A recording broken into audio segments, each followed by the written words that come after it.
Let's talk about a school of ancient Greek philosophy that you've probably never heard of, but trust me, their ideas have been twisting logic and bending brains for over 2,000 years. Get ready to question, well, pretty much everything you think you know about truth, reality, and even something as simple as a heap of sand.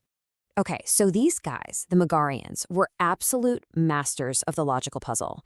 And their most famous one is a question that seems to break the most fundamental rule of logic there is. And here it is. This simple little phrase is the legendary liar paradox, and it's often linked to Eubulides of Miletus, a major player in the Magarian School. It looks so innocent, doesn't it? But oh, it's a wicked logical trap. You see how it just completely self-destructs? It's a vicious circle where truth means it's false and false means it's true. It's a total short circuit of logic, and it was designed to do exactly that, to make us seriously doubt how reliable our own language really is. But make no mistake, these were not just clever party tricks. For the Megarians, these paradoxes were weapons. They were tools, specifically designed to attack our common sense assumptions about the world. All right, ready for another one? This is another famous puzzle from Eubulides. It's called the Sorites paradox, which comes from the Greek word for, you guessed it, heap. And this right here reveals a huge problem. We use words like heap or tall or rich all the time, and we act like we know exactly what they mean. But where's the line? At what specific grain of sand does a heap stop being a heap? The vagueness in our everyday language can lead to total nonsense, which was exactly the point the Megarians wanted to make. So this brings us to the core mystery, right? You've got to be asking why. What was the real reason behind all these baffling puzzles? Well, it turns out they were trying to prove a much bigger and honestly much stranger idea about the world. You see, the paradoxes were really just the symptoms. The disease, or the underlying belief, was something far more radical. It was built by smashing together the ideas of two of the greatest thinkers of the time.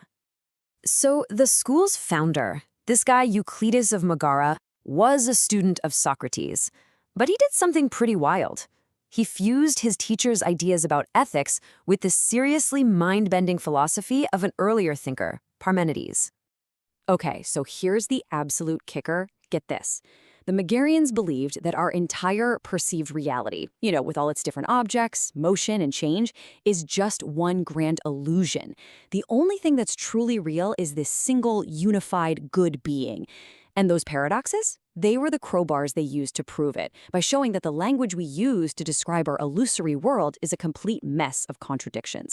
So, if the world of many things is an illusion, what does that mean for the words we use to describe it? Well, according to another Magarian philosopher, Stilpo, it means our language is fundamentally broken. Take a simple, common-sense sentence like this one. Seems harmless, right? You've probably said thousands of sentences just like it. Well, for Stilpo, this was complete and utter nonsense. Let's actually break it down like a Magarian would. What are we really saying when we connect a subject, horse, with a quality, fast?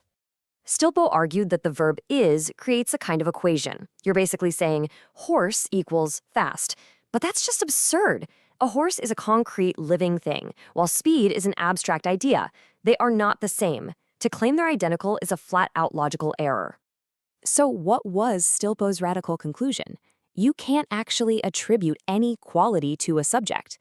The only logically sound statements are simple identities. You can say a horse is a horse, or good is good, but almost everything else we say is just a convenient fiction we use to talk about an illusory world. And it gets even weirder. Another Megarian, Diodorus Cronus, took this deep suspicion of language and aimed it right at our understanding of time and the future. He launched an all-out assault on the very idea of possibility. This was his big master argument. It's a really powerful form of determinism. To put it simply, he believed that the whole idea of unrealized possibilities, of what could have been, is just an illusion. This really gets to the heart of it. When we look at the future, it feels like there are all these different paths we could take, right?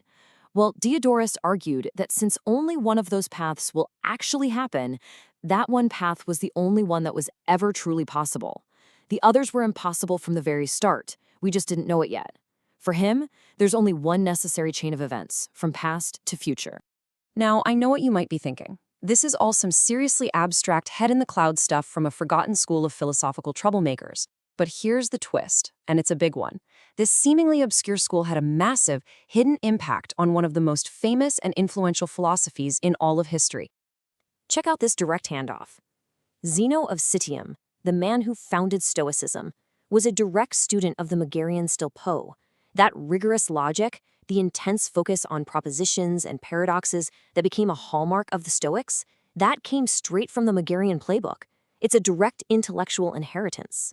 So the big takeaway here is that the Magarians were far from a minor footnote. They were crucial pioneers who pushed logic to its absolute limits.